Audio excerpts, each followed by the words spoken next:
ዝሙት የምትወዱ ዝሙት የሚያስቸግራችሁ ሰዎች ይህንን ታሪክ መስማት ግዴታችሁ ነው። ገሃነመ እሳትን በማሰብ በዝሙት ላለመውደቅ ብለው ሰውነታቸውን የሚነድ እሳት ውስጥ በመጨመር ዘማዊቷን ሴት ለንስሐ ስላበቋት ስለ አንድ ታላቅ አባት ታሪክ እንነጋገራለን። እኛ በተረፍታቸው ግንቦት 1 ቀን ነው። ስማቸውም አቡነ መርትያኖስ ይባላል። ኮፒ ሊንክ ሼር ሪፖስት እያደረጋችሁ በኮሜንትም አቡነ መርትያኖስ በረከቶች ይደርብን እያላችሁ ጻፉልኝ። ይህ ታላቅ ጻድቅ ከልጅነቱ ጀምሮ በቅድስና ሕይወት ያጌጠ ነበረ። መንኩሶ ሐመረኑ ወደምትባል ገዳም ገብቶ በታላቅ ተጋድሎ እየተጋደለ 67 ዓመት ኖረ።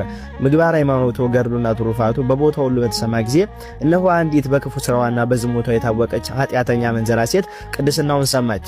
እርሷ መልኳ እጅግ ያማረ ነበረ። ጽድቁና ቅድስናውን በመናገር የሚያመሰግኑትን ሰዎች እንዲህ አለቻቸው፣ እናንተ ታመሰግኑታላችሁ፣ እርሱ የሚኖረው በዱር የሴት ፊት አይቶ አያውቅም። እኔም ቢያይ ግን ድንግልናውን አጥፍቼ ቅድስናውን አረክስበታለሁ አለቻቸው። እንዲህ አይነት ስራ የሚሰሩ ዲያቆናትን እንዲሁም ደግሞ ሌሎች ሰዎችን ለመጣል የሚሞክሩ በዚህ ጊዜ ያሉ ሴቶችም አሉ።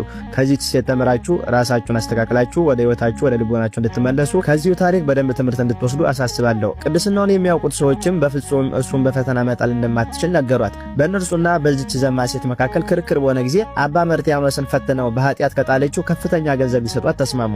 ከዚያም በኋላ ያቺ ዘማ ሴት የምንዝር ጌጦቿን ሰብስባ ተጋጊጣ ልብሶቿንና ሽቶዎቿን ይዛ እጅግ የሚያምረውን መልኳን ይበልጥ አስውባ ተከናንባ ወደ አባ መርትያኖስ ባት አጠገብ ሄዳ ቆየች እስኪመሽ ድረስ። ሲመሽላትም የባቱን ደጃፍ አንኳኩታ አራዊት እንዳይበሉኝ በውጭ አትተወኝ፣ እኔ መጻተኛ ነኝና መንገድንም ተሳስቼ ወደዚህ ደረስኩ አለችው። አባ መርትያኖስ እንዲያስገባት ይህንን ዘዴ ፈጠረች። አባ መርትያኖስን በልቡ አሰበ፣ በውጭ በተዋት አራዊት ይበሏታል፣ ባስገባት ስለርሷ ጦር በኔ ላይ ይነሳብኛል ብሎ አሰበ። በአውሬ ከምትበላ አስገብቻት ፈተናውን ብቋቋም ይሻላል ብሎ አስገብቷት እርሱ ትቷት ፈቀቅ አለ። ከዚህም በኋላ እርሷ አብሯት እንዲተኛ ለማድረግ ስትል ከዚህ ማንም አያየንም በማለት የዝሙትን ሐሳብ አቀረበችለት። አባ መርትያኖስም የሰይጣን ማጥመጃ እንደሆነች አውቆ ትንሽ ታገሺ ይሻላትና እንጨት ሰብስቦ ታላቅ እሳት አነደደና እያየችው እግሩን ከእሳት ውስጥ ጨመረው።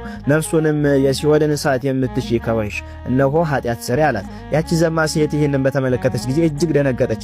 አባ መርትያኖስንም ከእሳት ውስጥ ጎትታ ወጣቸው። የተቃጠለው የአባ መርትያኖስ የእግሩ ሽታ የእሷን የዝሙት መንፈስ አራቀላት። ልቧም ወደ ንስሐ ተመለሰ። የምንዝር ጌጦቿን ልብሶቿን ከላዩዋ ላይ አውልቃ ጣለችና ለአባ መርትያኖስ ሰግዳ የነፍሷ መንገድ እንዲመራት ለመነችው። እንዲህ ሲልም አስተማራትም፣ በቅዱስ ወንጌል ላይ ዓለምን መውደድ ለእግዚአብሔር ጥል እንደሆነ አታውቁምን?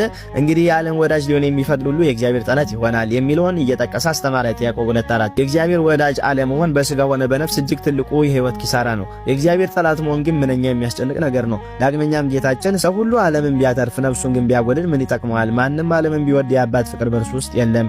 ዓለሙ ምኞቱን ያልፋሉ፣ የእግዚአብሔርን ፈቃድ ግን የሚያደርግ ለዘላለም ይኖራል ያለውን እየጠቀሰ አስተማራት። ማቴዎስ 8:34 ማቴዎስ 10:39 አንደኛው ዮሐንስ 2:16 ላይ ያሉትን እየጠቀሰ ከዚህም በኋላ እርሷ ወደ ዓለም ላለመመለስ በፍጹም ልቦና ቆርጣ ንስሐ ገባችና አባ መርትያኖስ ወደ ሴቶች ገዳም ወሰዳትና ለእመምኔቱ አደራ ሰጣት። ከዚያም በኋላ እርሷ በገድል ተጠምዳ እግዚአብሔርን እያገለገለች ደስ ተሰኘችው።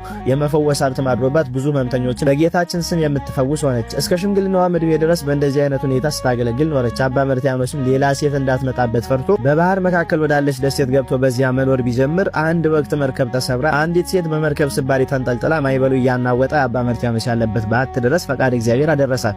እርሱም እጅግ ደንግጦ እርሷን እንዲያስተምሯ መንቁሶ ደሴቲቱን ለእርሷ ጥሎላት ወደ ሌላ ሀገር ሄደ። ከዚያም በኋላ በአንድ ቦታ ላይ እንዳይቀመጥ አስቦ በ108 የተለያዩ ሀገሮች እየዞረ በታላቅ ተጋድሎ የሚኖር ሆነ። ብዙ ገዳማትንም ጎበኘ። የእረፍቱም ጊዜ እንደቀረበ አውቆ በባቱ ውስጥ ራሱን እስረኛ አደረገ።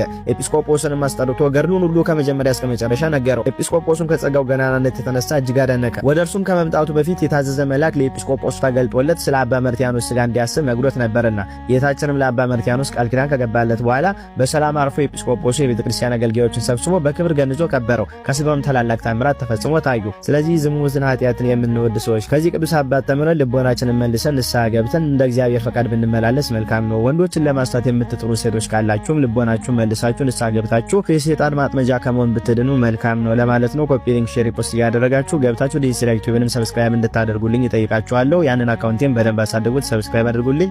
ይሄንንም አካውንት ፎሎ ያላደረጋችሁ ፎሎ አድርጉት። ይቆያል።